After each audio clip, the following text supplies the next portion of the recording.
So the last couple of weeks have been truly interesting in AI and GPT technology, LLMs, large language models. In particular, obviously, as probably most of my viewers already know, DeepSeek released R1, which was a reasoning model. They released it as open source. And then just a week later, OpenAI came out with O3. And in addition, they came out with something they called deep research.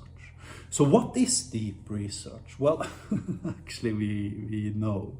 We know what deep research is because of its functionality.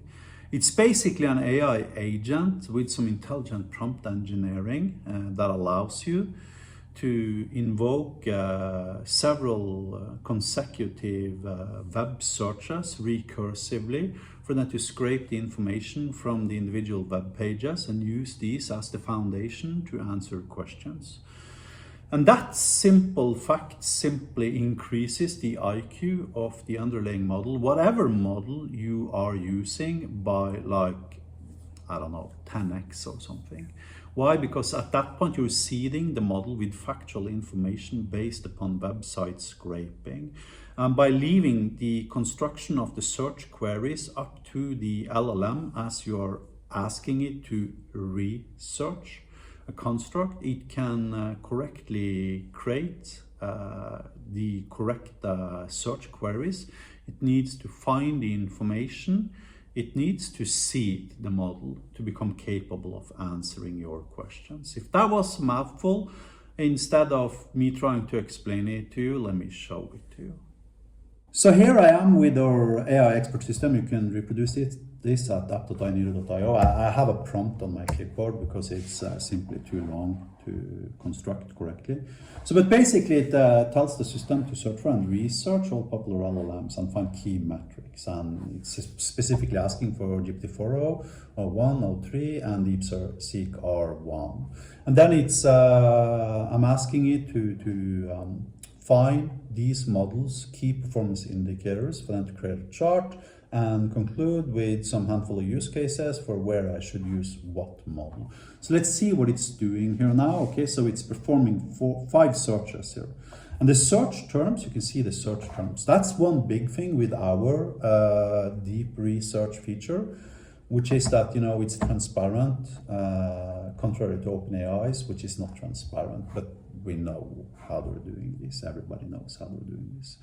And then it continues now to scraping the most relevant URLs it found during these 5 web searches, I need to emphasize. Let's see what it's writing. Okay, quality score. Already during search, it's capable of actually finding information. So, but let's wait and see when the scraping process is done, what it concludes with.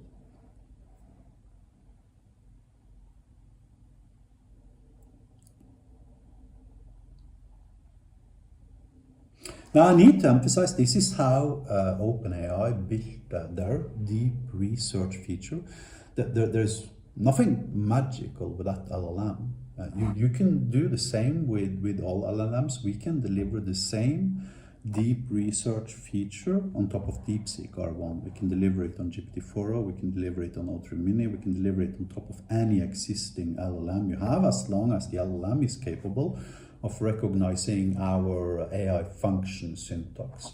And so let's see what it says here. Okay, so OpenAI GPT-4o, November 24, quality index 75, price, speed, latency, higher than etc. OpenAI is 01, okay, very high quality index 90 in comparison to 4075.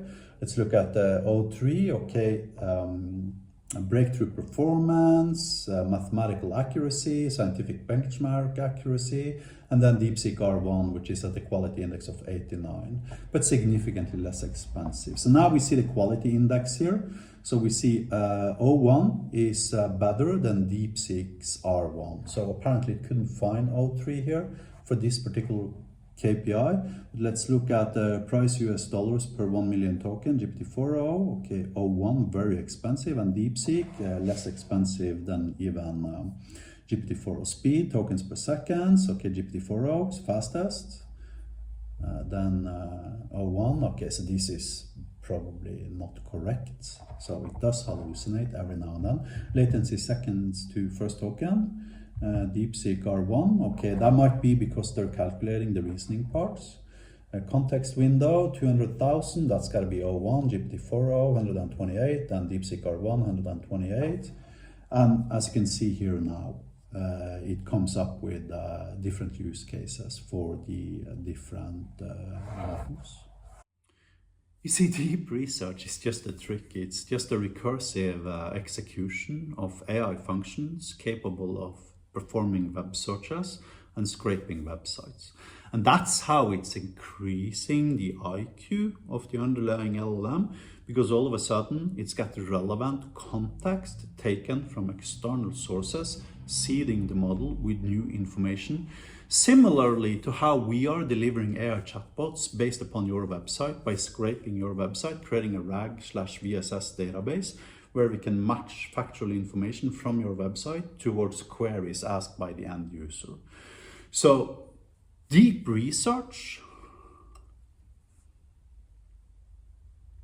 we had that 10 months before OpenAI.